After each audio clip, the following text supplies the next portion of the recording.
How's things, lads? Right, so today we're going to be drawing mechanism in GeoGebra.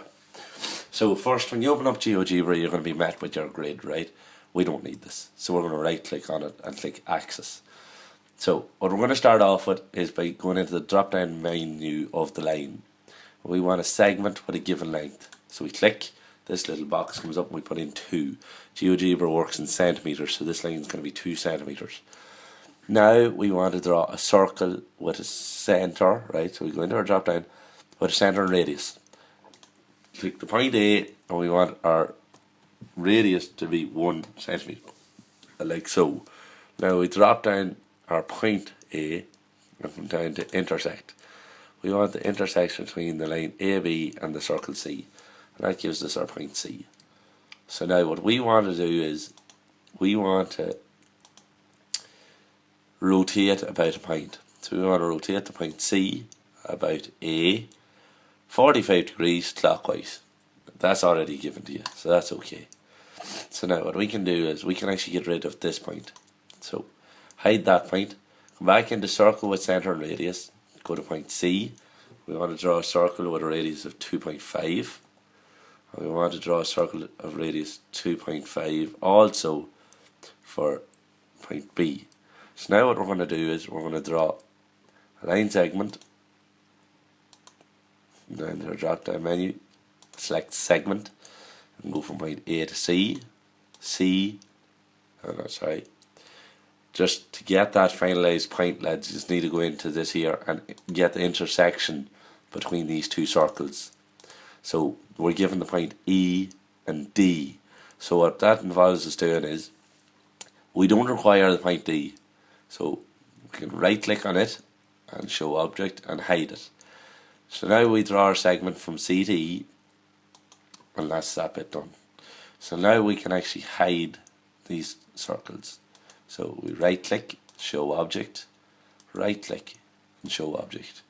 Now we draw our line segment from B to E, but now we have to come in here and reflect about a point.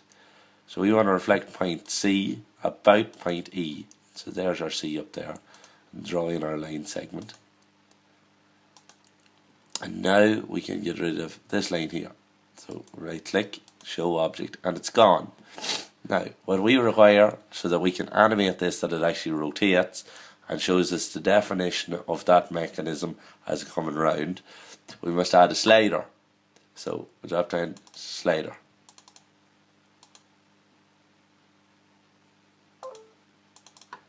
And we select the point C because that's what we want the slider to work around.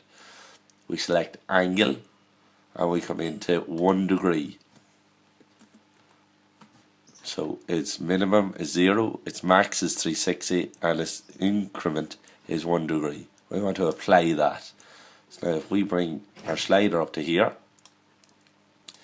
we can see our slider is working perfectly, right? But nothing is happening when we move our slider, as you can see. So now what we want to do is double click on point C, come down to object properties and come up to definition, and we want to highlight 45 degrees only, and we want to change it to alpha as seen here, and that's fair enough. That's done. That's fine. So now that means that when we rotate this, can you see the mechanism follows us?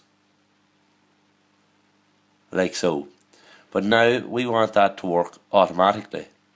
So what we do is we right click on our slider and go animation on. And as you can see, it's rotating. But what we actually want to see is the path it's following. So if we pause in play, pause in the bottom right hand corner. If we right click point C out here and turn the trace on and now press play, it's showing us the exact formation that endpoint is taking as it rotates around the circle. So that is how our GeoGebra demonstrates a mechanism. But what we want is, do you notice when it comes to the end of the slider, it stops and goes back? What we want to do is, we want to pause, go into our slider, right click, object properties, and we want it to go from oscillating, so that's where it comes to the point, goes round, and then comes back. We want to do it that it's decreasing, so that means that we'll get a constant flow all the time. So as I'll demonstrate now, when we press play this time, as the point comes up to the point of completion, it rotates through and the slider realigns itself. And that, lads, is how GeoGebra can construct a mechanism. Thanks for watching. I hope the video was helpful. My name is Darren McGuigan, 141 64205. Any further questions, you can come to me at the end of the class. Thank you.